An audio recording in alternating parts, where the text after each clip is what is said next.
my ticket for the long way round. 2 bottles of whiskey for the way, and I sure would like some sweet company. And I'm leaving tomorrow. What do you say? When I'm gone, when I'm gone, you're gonna miss me when I'm gone. You're gonna miss me by my hair. You're gonna miss me everywhere. Oh, you're gonna miss me when I'm gone. When I'm gone, when I'm gone, you're gonna miss me when I'm gone. You're gonna miss me by my walk. You're gonna miss me by my talk. Oh, you're gonna miss me when I'm gone. For many former paras, the last voyage of the Norlands began with a reunion at the Yorkshireman pub in Hull.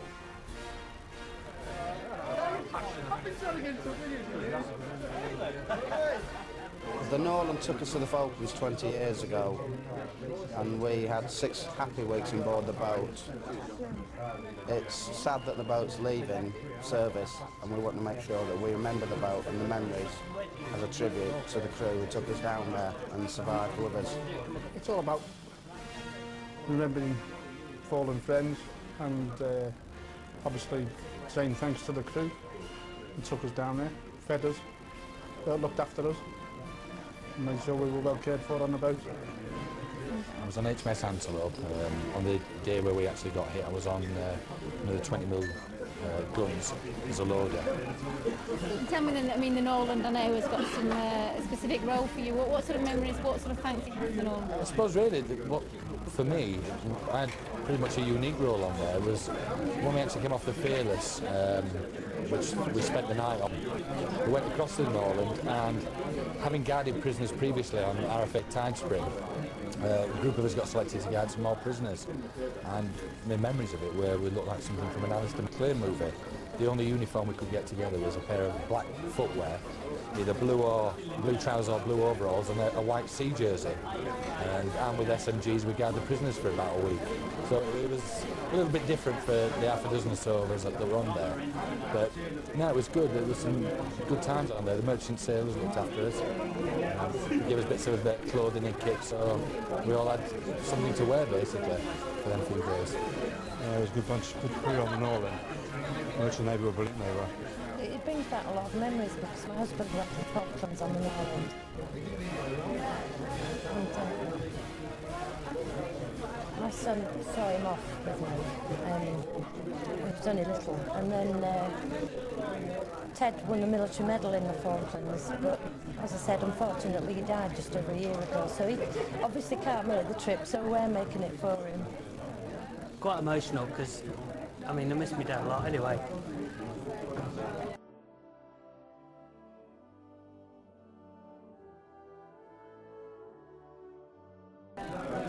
It's a long-air jobbo, isn't it? Yeah. What's it like? You want to know what it's like?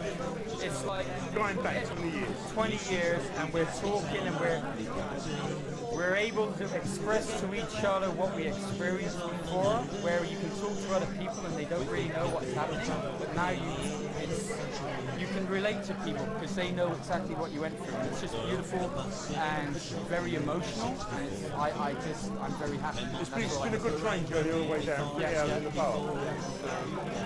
It's just great. I can't wait till tonight to see everyone on the ship and just the party. I'm here for the party. All the way from Canada to do it. I'm just here for the party. That's what I'm here for.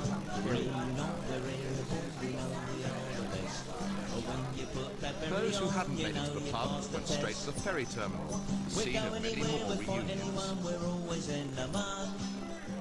They always send the paras in because we don't give a toss. They handed me a rifle and a crab bat for me head, a uniform that didn't fit and plywood for me bed. They woke us up at the break of dawn and marched us round a square. I wish that I was home in bed or anywhere else but there. I tapped across the Brecons with a burden on me back. They marched us up to Penny Fan and then they Aboard marched us Norland back. on her last voyage are many former crew and soldiers, mostly paras, who sailed the 8,000 miles to the south side. The last voyage of the Norland was part reunion, part pilgrimage, but also a party. You know you passed the test. We go anywhere we want, we're always in the mud. You must all be taking young pills.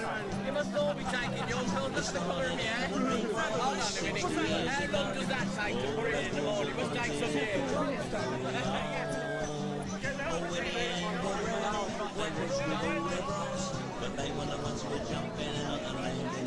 I'd just like to say a great big welcome to all of you who've come here tonight. I mean, it's 20 years since most of us that assembled here tonight sailed from Portsmouth for the South Atlantic, and our amazing adventure. I beg your pardon. Anyway, I'm very pleased that so many of you have made the effort to be with us here this evening all over. Now, before I go any further, I have to confess to misinforming some of you.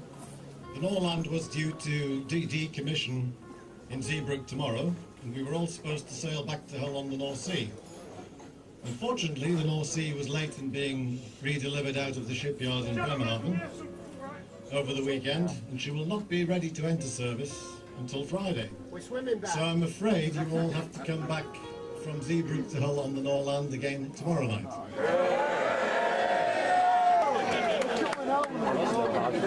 Right, now I've got one small announcement to make. I know a great many of you in Paris were looking forward to meeting the Reverend David Cooper tonight.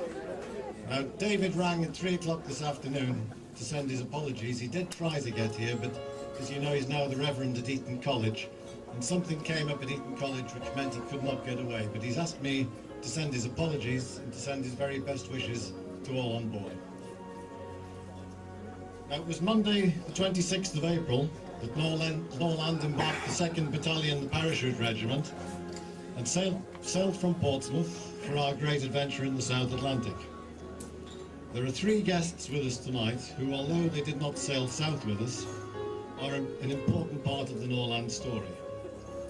The first person I'd like to mention is Captain Nick Tobin, who was the commanding officer of HMS Antelope, who came aboard this ship with his crew on May the 24th after it had been sunk alongside us in San Carlos water. And it was his ship that gave the name to this bar, and it's the painting on the wall at the forward end that you see, which is the event of that day.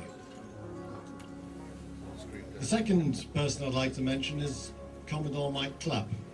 Mike was Commodore Amphibious Warfare, based in Fearless, and he was responsible to get the amphibious landing, to get all of us ashore for the landing. And I suspect it was also Mike Clapp that was instrumental in changing the role of this ship from a troop ship, which was what we were hired for, to an assault ship, which led the way into San Carlos on May the 21st. And finally, I have to mention and give a very big welcome to Sir Rex Hunt, the Governor of the Falkland Islands, and his wife Mavis, who are here tonight. And I would like to thank, on behalf of all present, I would like to thank you very much, Sir Rex, for making the effort to be with us here tonight on this very special occasion. Thank you very much. Concerned, I'm pleased to tell you that this will be the only formal part of the evening, and after the ship has sailed, everybody can do their own thing. I would now like to hand... Secondly,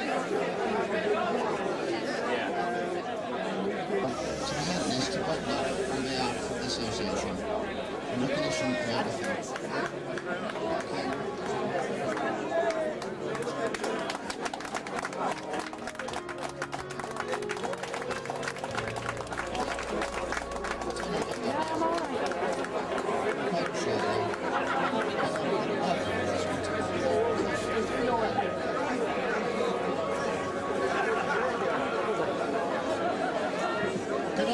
Could I just have your attention for one more minute, please? The Norland will sail from the berth at 7 o'clock.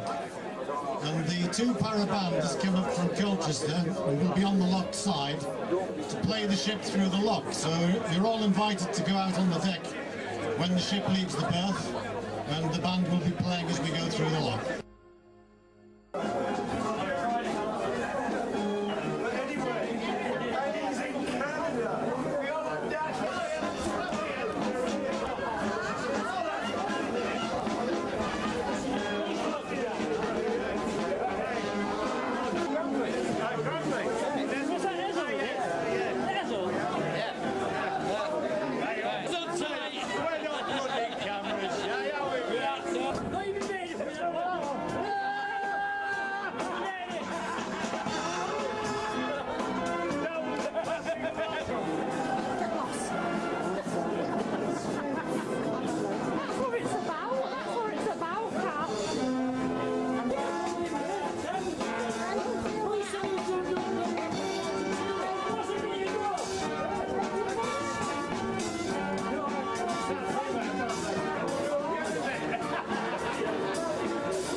Almost 20 years later, Norland is leaving again, for the last time.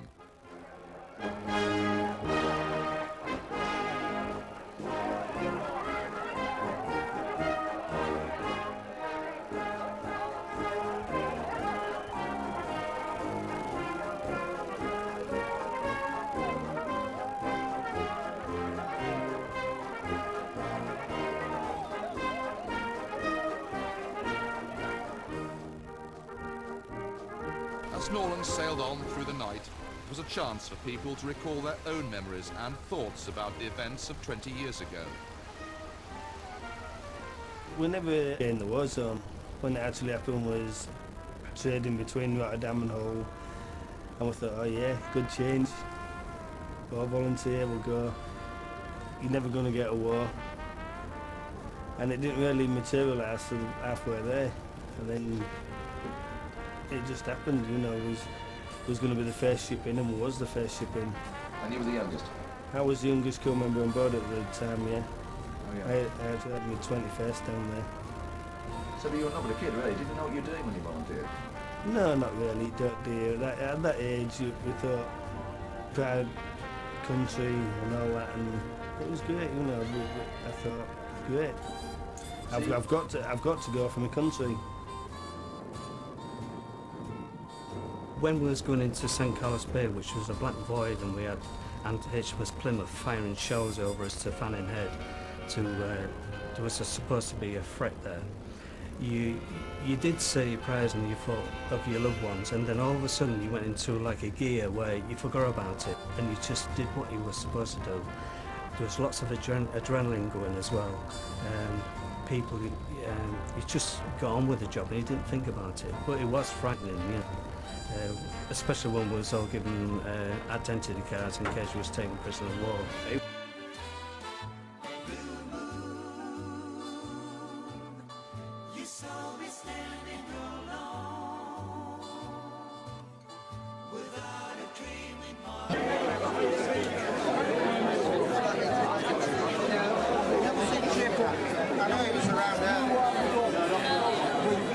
Here comes Wendy.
helicopters to land, and sophisticated radio communications equipment is also being installed. Norland had to be turned from an overnight ferry to a troop ship before she could set off on her 3-week voyage. Norland left Portsmouth with 900 members of the parachute regiment aboard on April the 26th, 1982.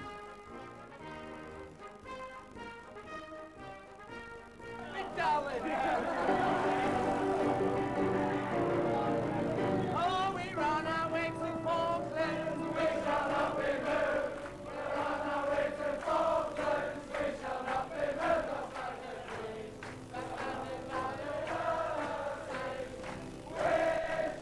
April 1983, Norland is requisitioned by the Ministry of Defence. Her job? To join the task force, carrying troops to retake the Falkland Islands after the Argentine invasion. Everybody volunteered, yes. Anybody could have walked away if they wanted to. We got told formally that we were now under naval command and we would be court-martialed if we didn't do what we were told.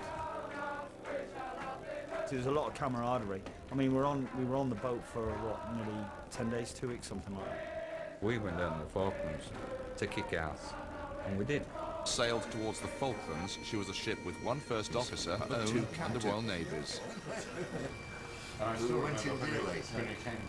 About halfway through May, it came under the Discipline Act, the Naval Discipline Act, and so theoretically you had a naval hierarchy.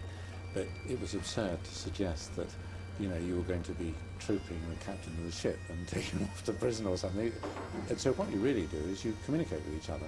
There were certain tensions, I have to admit. Let's say we had a discussion with the senior naval officer and said, look, we're all in the same boat here, and if this is going to work, we have to sit down and we have to have some heads of agreement. And I said, what we need is a document, clearly documenting everybody's responsibilities, signed by our captain and signed by yourself. And then we all know where we stand and we can all go forward. And there were times, silly little things. The military people were used to buying beer for 11p a pint or something, and of course they were paying a P&O price for beer. So we had to settle things like that. And I had to introduce water rationing. Now the average, I don't mean this in any running down, so the average civilian is entitled to a bath.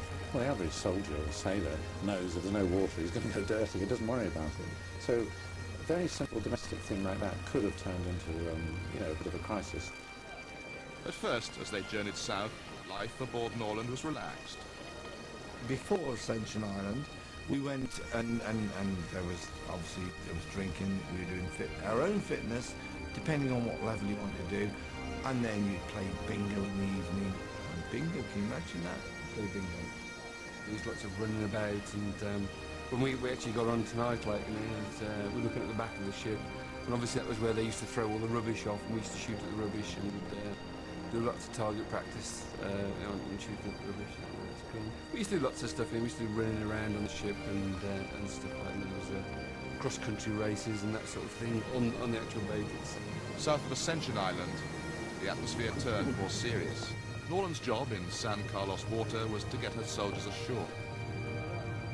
If anyone could see the British Army going to war like that, it was unbelievable. The fact that we had to wait for the landing craft to rise enough, and the lads were literally having to jump down to get into the landing craft. And there was no one that would care. So there were a couple of lads injured who got trapped or injured legs and that.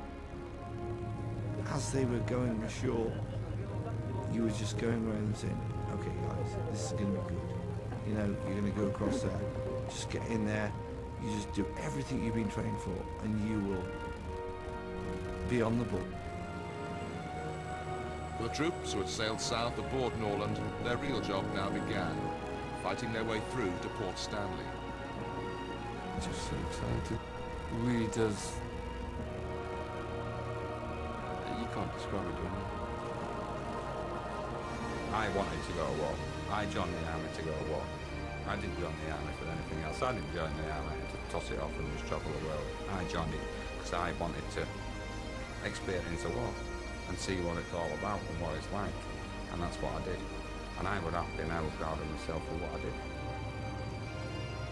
I joined the Paras to fight a war for the old traditions, not so much for Queen and Country, but to experience I guess, the taking of one life. You know, I mean, it's a horrible thing to say 20 years on, but I mean, I think if a lot of us were true back then, that's what we wanted to do. Kill people. To kill people, yeah. It's a frightening thought in this peaceful world that we live in. Others who sailed on Norland ended up saving lives.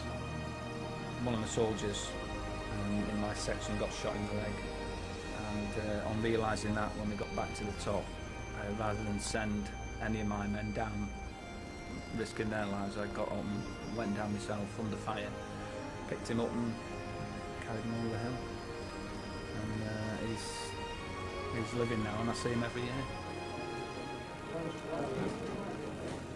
One of my lance corporals performed a completion of an amputation or traumatic amputation on the battlefield and was quite rightly awarded the military medal because this was on a forward slope in full view of the enemy, and he chopped off the individual's leg with his Swiss Army knife. We were just in fear of our lives because we were going to get blown up like the guys in front of us, but we were also part of a team that was responsible for looking after these guys in front of us and making sure they got off the battlefield alive, and they did, and everybody who got to us left the battlefield alive. It wasn't just the two friends that died from the shell that exploded and blew off my leg. I mean, there's a whole list of friends I could reel off that was killed during the actual battle itself. You know, fellas who were going in and having to fight in platoon attacks, who were using their bayonets and were eye to eye in combat with their enemy, and who died fighting very bravely. So the whole experience of the Falklands War completely changed my attitude, the way I actually had an outlook on life.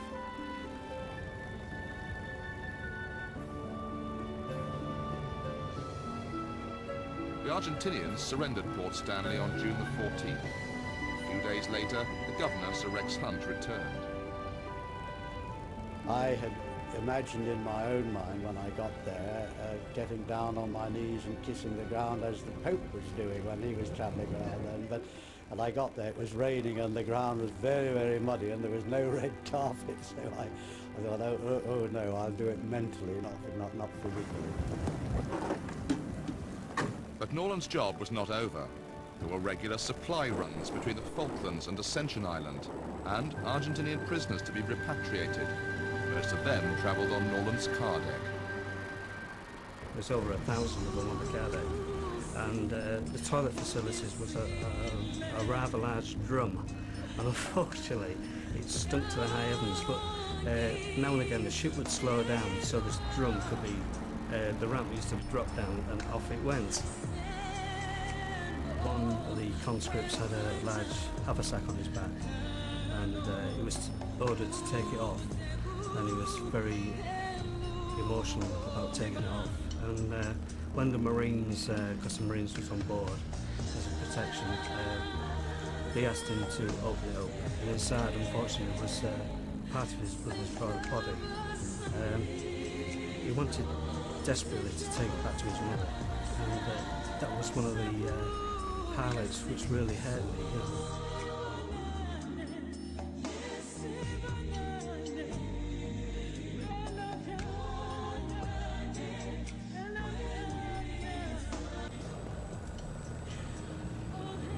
I will never forget the landing. It was my 21st birthday. 21st of May, 1982, when we went ashore, was my 21st birthday. So it's a bit special, you know, as it went down the regimental history that I actually celebrated with a flight pass from the Argentinian Air Force. I didn't find that, but, you know, that's a sense of humour. Thought, yeah. We were all sat there, absolutely cold, wet through, trying to dig a trench. We were sat there looking at everyone aboard the ships going, look at them down there, they've got hot meals, televisions, beds and this. But as soon as that daylight broke, and once the Argentinians started sending the air raids in, we were happy to be in them trenches. We might have been cold and wet, but we could literally hide. And my memory of that first 5 or 6 days was just watching the ships getting hammered day in, day out, non-stop. It was every 10 minutes, if that. As soon as one air raid had gone, And we're just thinking, poor lads on those ships, because like we're sat here now, if you're taking a position, you know where the enemy are, you can fire back at them. But when they release a bomb from the plane, you don't know if it's going to hit this section where we are now, or it could hit the back end. And I had so much respect, especially for the Norland crew, because they were merchant navy. They were given the opportunity at Ascension Islands to fly home, and not one did. And they really did look after us.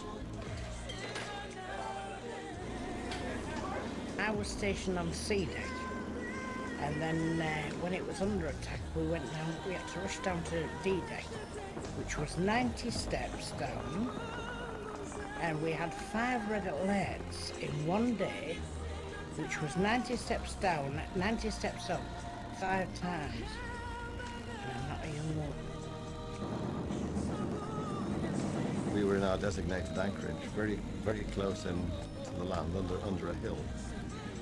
And the weather blew up. During the night, the ship dragged her anchor. So we all had to turn to. We got the engine started and the power thrusters on, and we re-anchored the ship. But it was about 300 or 400 yards from where it had been at sunset. And the first light the next morning, 2 Skyhawks came over the hill and released the bombs, and the bombs went in where the Norland had been parked. And I'm convinced that they'd had the ship spotted. And this was a change of plan as far as they were concerned. I thought they thought they'd come in and have a go at the transport, but of course we weren't there. Field air raid warning red. There's no air activity at this time. The score today is 22. Argentine, no. Microphone over to Commodore Mike Clapp, who's the senior naval officer present, would like to say a few words. The Elf has also been sold for operations in the North Sea. Norland is about to go and join the Epic ferry. I hope they meet up and recognise each other.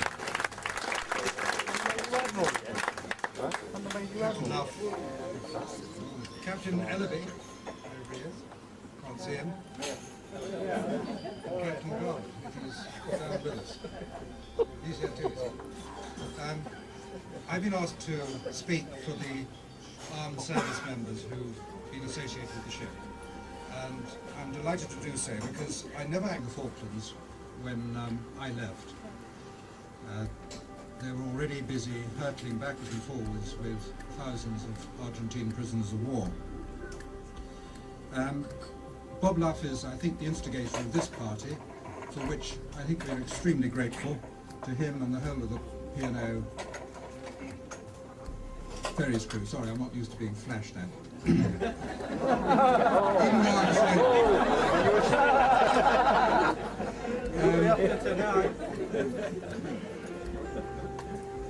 Norland to me is arguably the most remarkable ship that went south. To many of us she became a great friend, and clearly from the numbers that have turned up, that's proof of that one. But she also earned an enormous respect, and it's never easy to say goodbye to a friend, so please bear with me. I was, as you heard, the Commodore Amphibious Warfare. We were organised to take 3rd Commando Brigade wherever NATO wanted, and it was always going to be in early days of tense, everything that you can imagine you would need. So we only needed a tiny staff and really not much thought. Then things changed.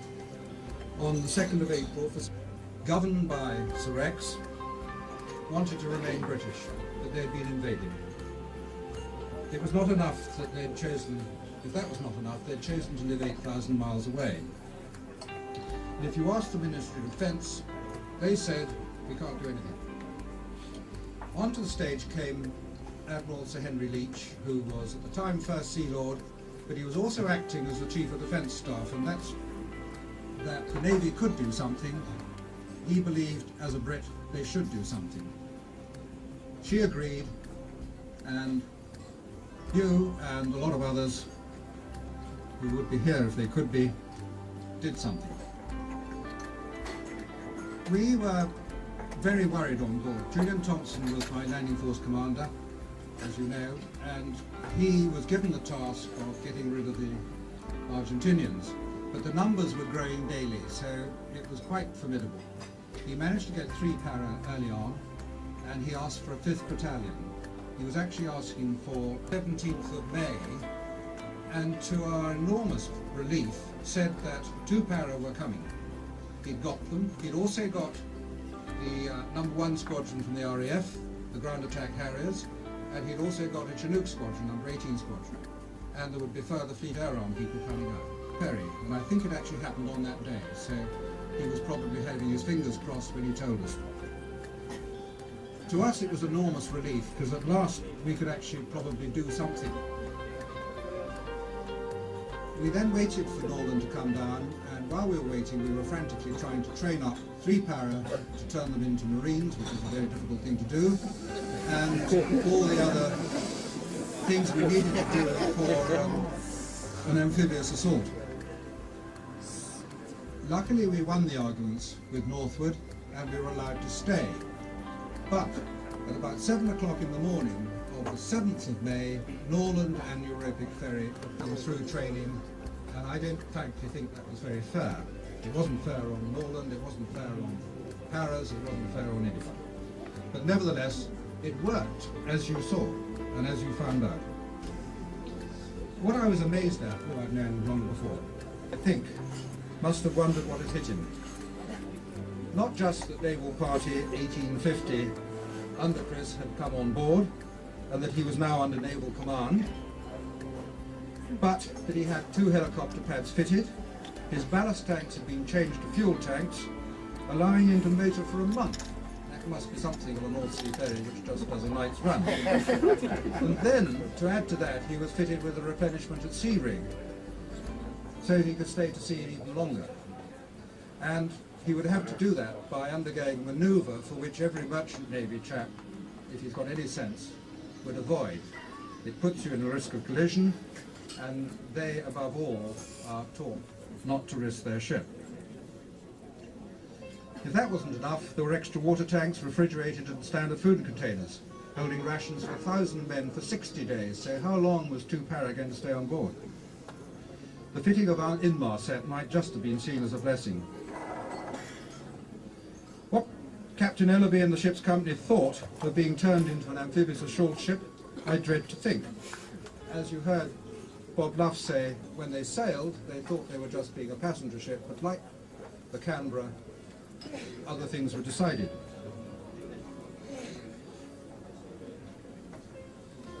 You might have thought that there had been worries from our end that a merchant ship was put into this position and we were then going to be in a position to be under fire.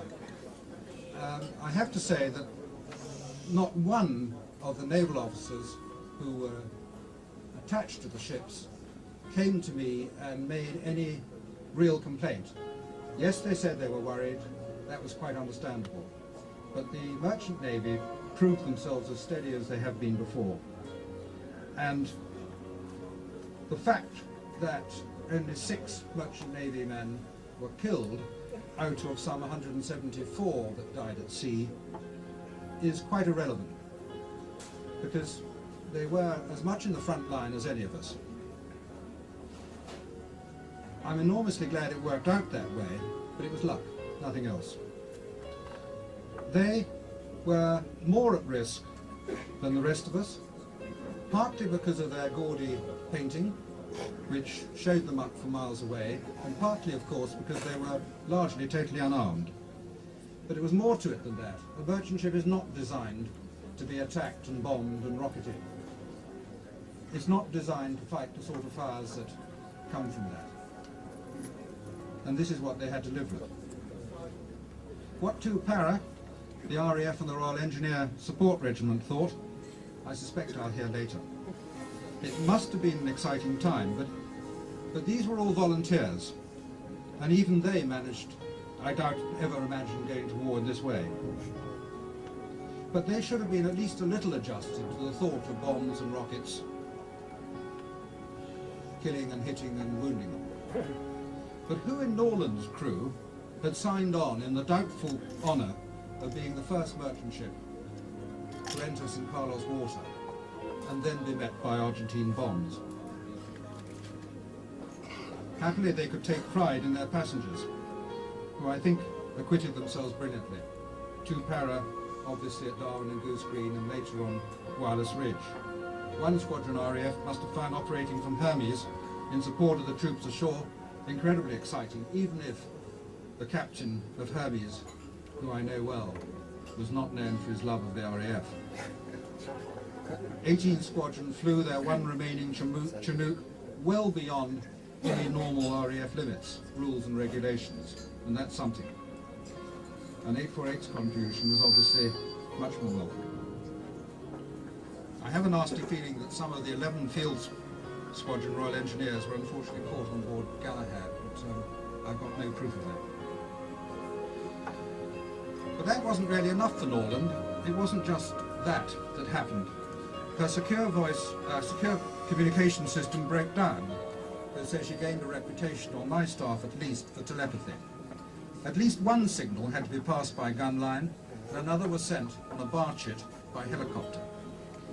But somehow she always appeared where and when she was needed.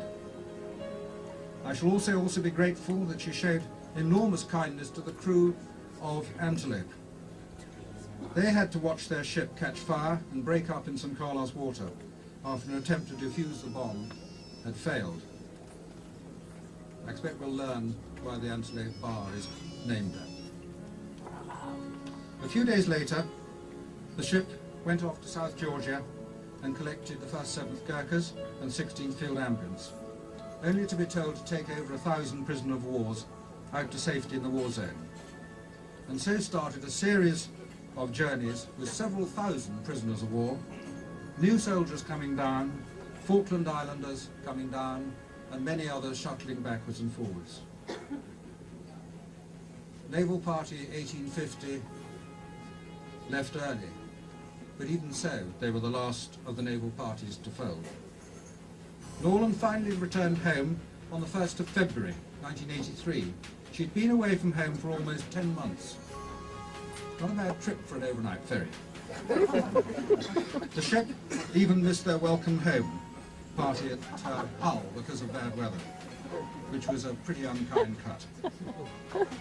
I think there could be a few ships that can compare with that record. Canberra went to the scrapyard a few years ago in a blaze of glory.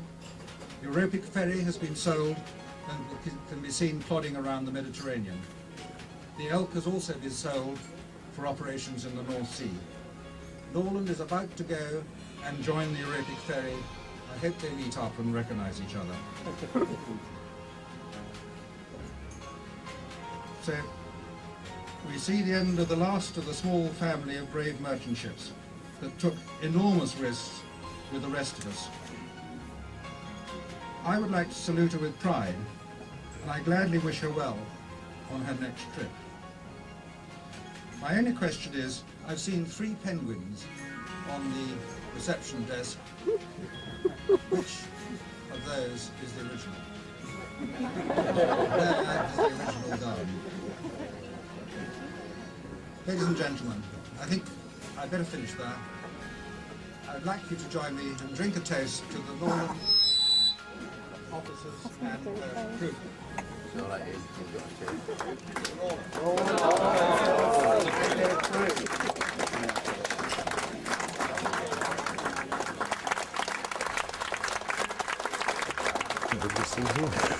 I think the ship was very, very fortunate not to have had any damage at all. As you can see, all the crew members, the officers, ship's officers and passengers are awaiting the arrival of the General and Sir Excellent, the Governor of the Falkland Islands, to bid our fond farewell. There will be summoned to a meeting in the fore lounge on the ship. It's going to bid personal farewell. We're all awaiting his arrival.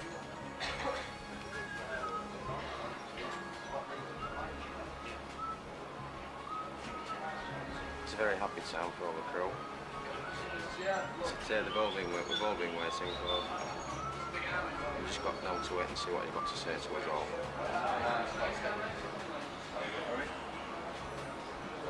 5 months, 5.5 months,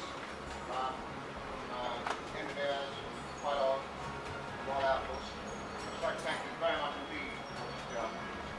You've seen some changes. A lot of things have moved ahead while you've been here. You've had some pretty desperate weather conditions. You've been part of very determined, sustained effort to move forward. Now that is something that I'm sure you will take away with you, which you very much been part of, and I thank you for that. I wish you a bloody good leave. I trust it's maybe more than 5 days, perhaps 2-3 weeks, maybe more. And afterwards, I wish you the best of luck. I wish myself that we are. Thank you very much. I'm not going to disappear. I'm going to come back.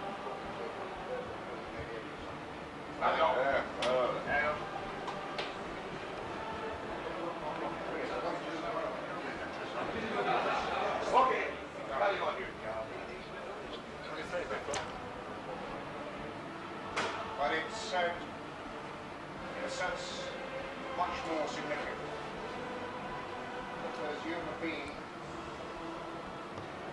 symbol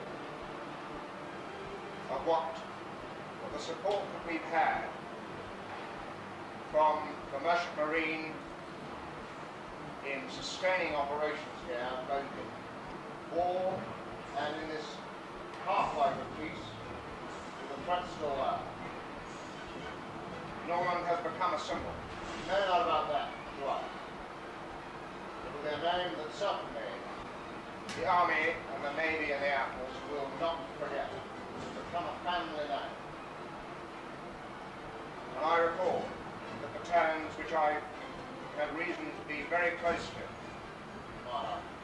like the 2nd Battalion, the Parachute Regiment.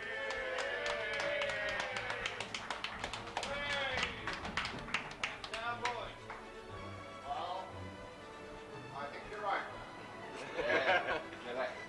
We took him in and brought him out. Nice one. Proud of it. Battalions like the Queensland Highlanders. Yeah.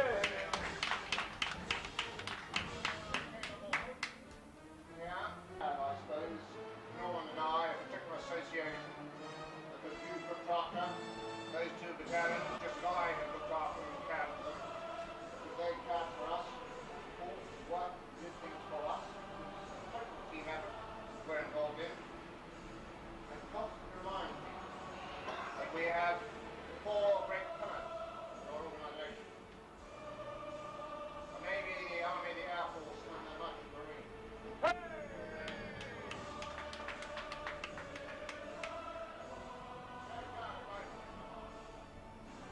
So what I've come to do is to tell you, and as you go, Harry, you will not be forgotten, either down here or back at home from now on, never. And especially by the services. And thank you for that. I wish you well. If there was to be another crisis, I know the kind of ships I'd like. The first of those would be Norland, and I know that the service we would receive would be unique in its commitment, in its good sense, and in its caring for those that travel all the time. Well done, and I salute you all.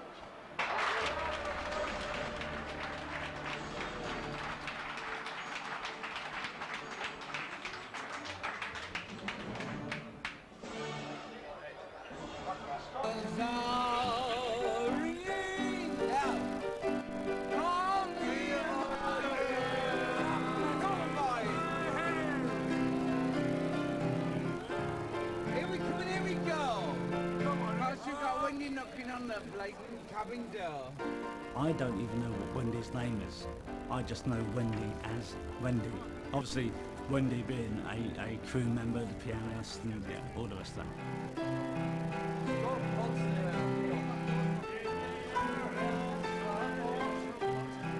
The Paras are, you know, these big, roughy, tufty guys, you know, and they're quite homophobic, I suppose, in some sense, you know. No, all the guys warmed to him. You know, I don't know what it was about the guys at Supara, why they warmed to him in that way, but they did. And, you know, he used to give back as much as the guys used to give him. It changed my life. I was 28. Well, I've always enjoyed my life, but it makes you appreciate life, you know, because we went through a lot. and we were sitting ducks in St Carlos Bay. One minute it was looking after soldiers and paras and marines and Gurkhas. Next thing we're looking after prisoners of war. Also aboard, the former governor of the Falklands, Sir Rex Hunt, recalling the moment Government House was overrun. The noise just stunned any emotion. It took me a while to think through the noise. I had to make a conscious effort not to be numbed by the noise. And then I realised that there was no flak flying around in my office, there were no windows broken, and it was then that it slowly dawned on me that they were throwing stun grenades. And the stun grenades worked very well, I can assure you. They stunned me. I just speak for the Falkland Islanders. Two ships have special places in the hearts of the Falkland Islanders. One is HMS Endurance, the other is the Norlands. You've heard why from Mike.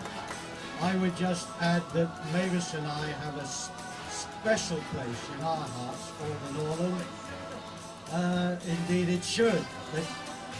I had to fly down in the Hercules to the Falklands without Mavis.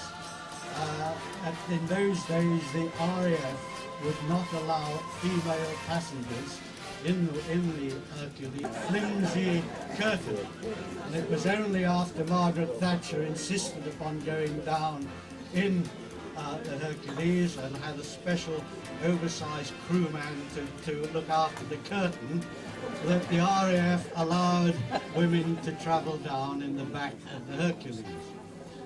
So that was why 4 months later, after having had 4 months on my own down in Stanley, Mavis joined me, and my loss was her gain because she had the privilege and the pleasure of coming down from Ascension in the Norlands.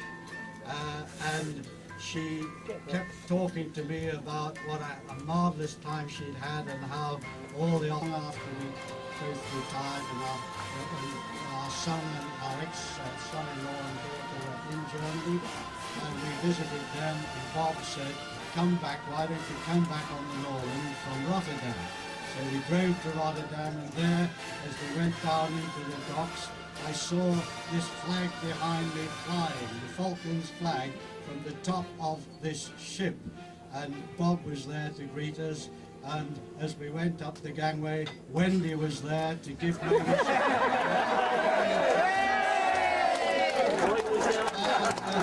we had a marvellous trip across, and it took me 2 days back home to get over it.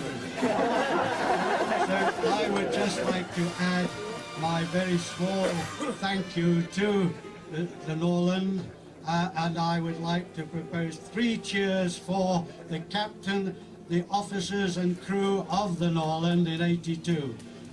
Hip hip! Hooray! Hip hip! Hooray! Hip hip! Hooray! And an extra cheer for the Merchant Navy. Hip hip! Hooray! Thank you. It's good to be wise when you're young. Or you can only be young, but for once. Enjoy yourself and have lots of fun. Serve God and live, my friend, and it will never done. Enjoy yourself. It's later than you think. Enjoy yourself while you're still in the pink. The years go by as quickly as you wish. Enjoy yourself.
musical welcome.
For Norlands passengers, the day ashore was a chance to visit Ypres, the town which for 4 years was at the heart of the bloody trench warfare of World War I.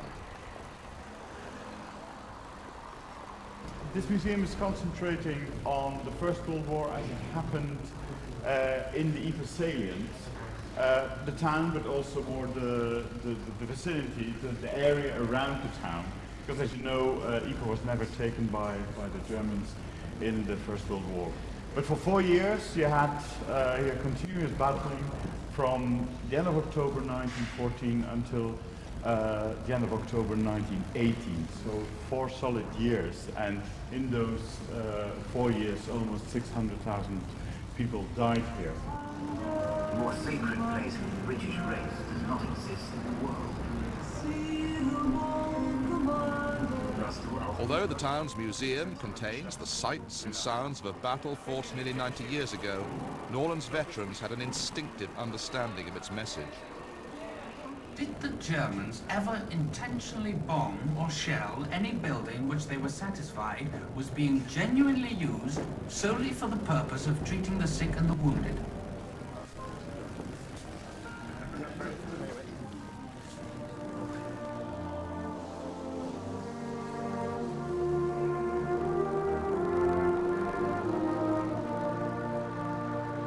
Near the museum, the famous Menin Gate, containing the names of 56,000 soldiers who were killed and who have no known grave.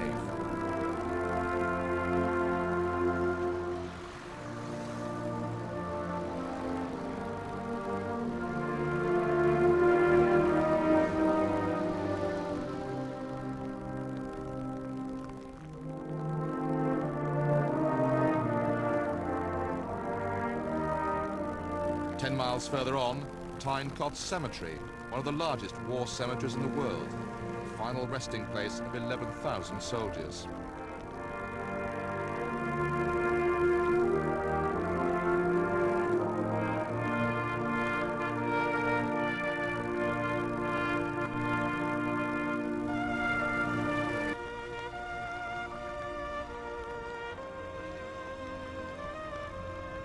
Ashore for a few hours in Belgium, the Northern veterans were driven to Tyne-Cot Cemetery near Ypres, the final resting place for 11,000 casualties from a longer and more bloody war between 1914 and 18.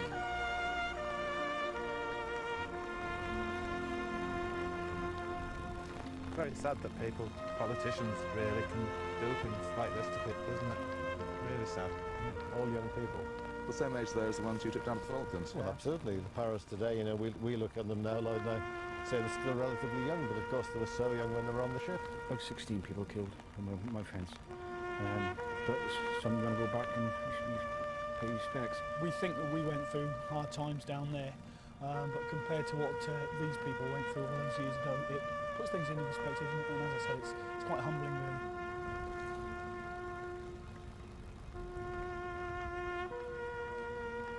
We did a little bit, but what these went through for years. It was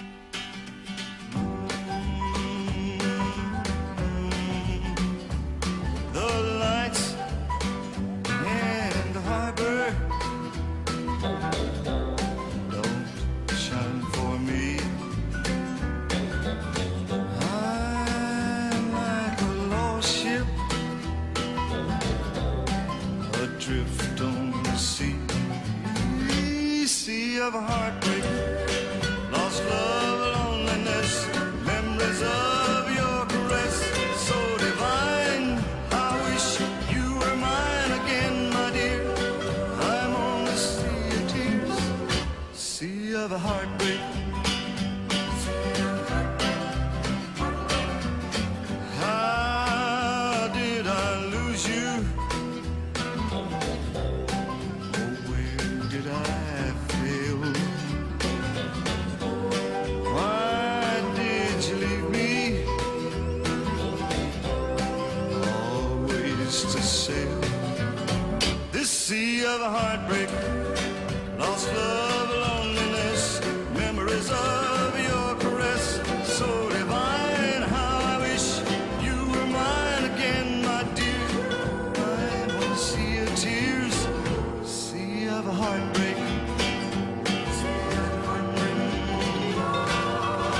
Oh, what I'd give to sail back to shore, back to your arms once more.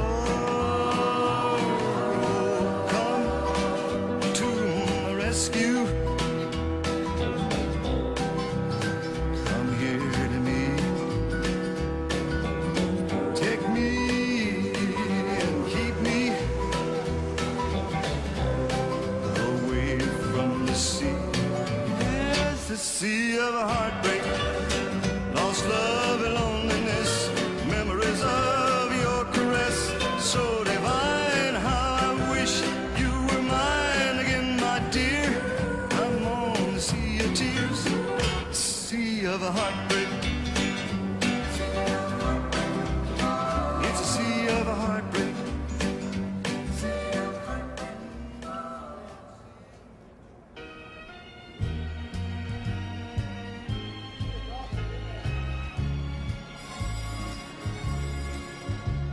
Like a long, lonely stream, I keep running towards a dream, moving on, moving on.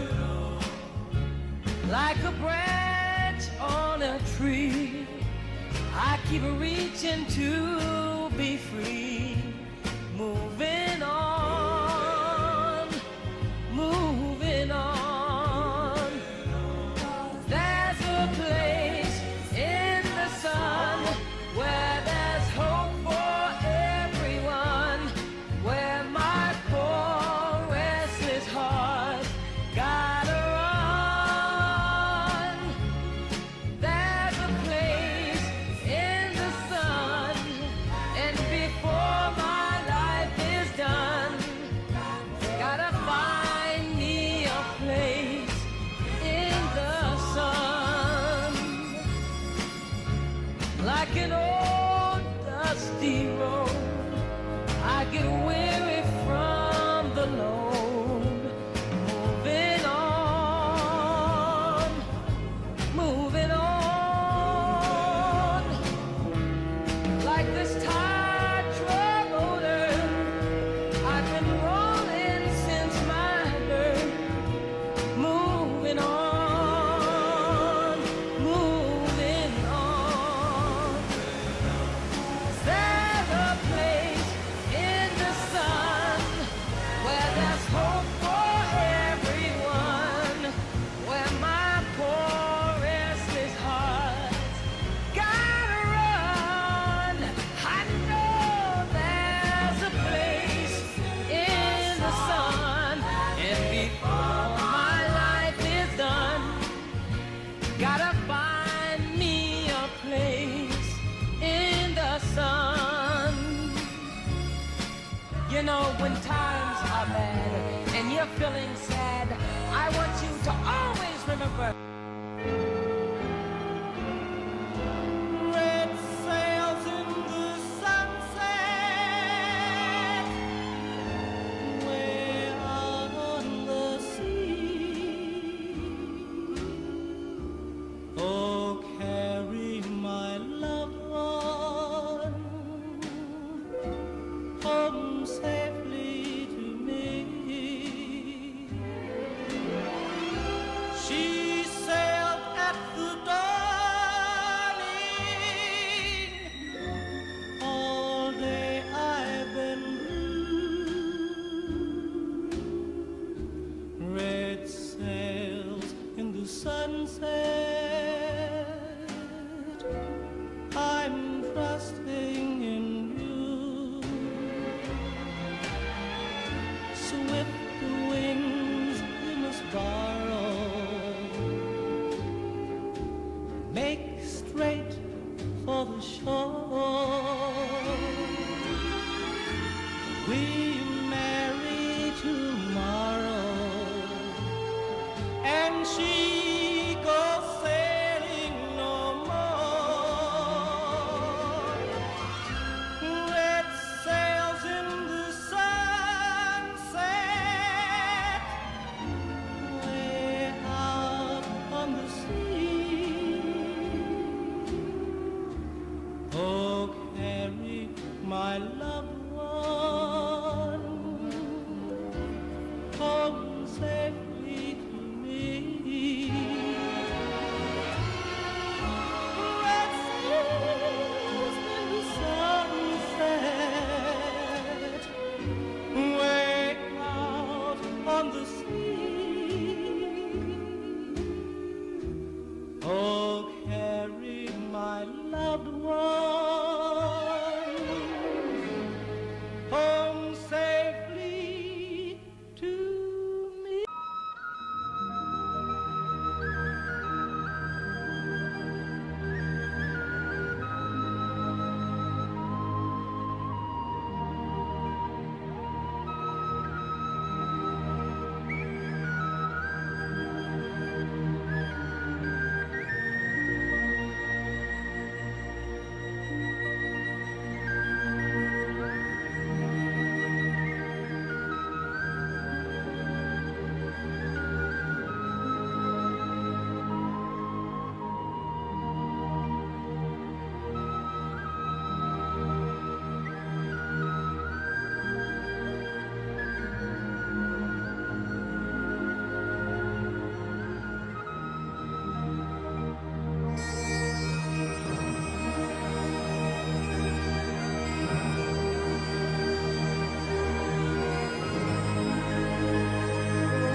again.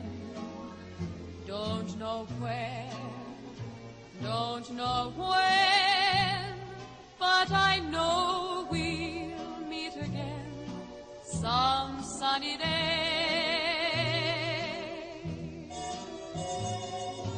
Keep smiling through, just like you always do, till the blue skies drive the dark clouds far away. So will you please say hello to the folks that I know? Tell them I won't be long. They'll be happy to know that as you saw me go, I was singing this song. We'll meet again, don't know where, don't know when, but I know we'll meet again some sunny day.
You're always on my mind, instilled in my heart. You're always on my mind, although we are apart. You're always always on my mind. And baby, the reason why I know I can't forget your face, 'cause everywhere I go, I see you every place. You're always on my mind. Life is so empty, alone, with a broken heart. Please, please tell me, honey, why did we have to part? Oh, you know it's you I love. To my heart, you hold the key. I pray to stars above, oh, that you hurry back to me. You're always on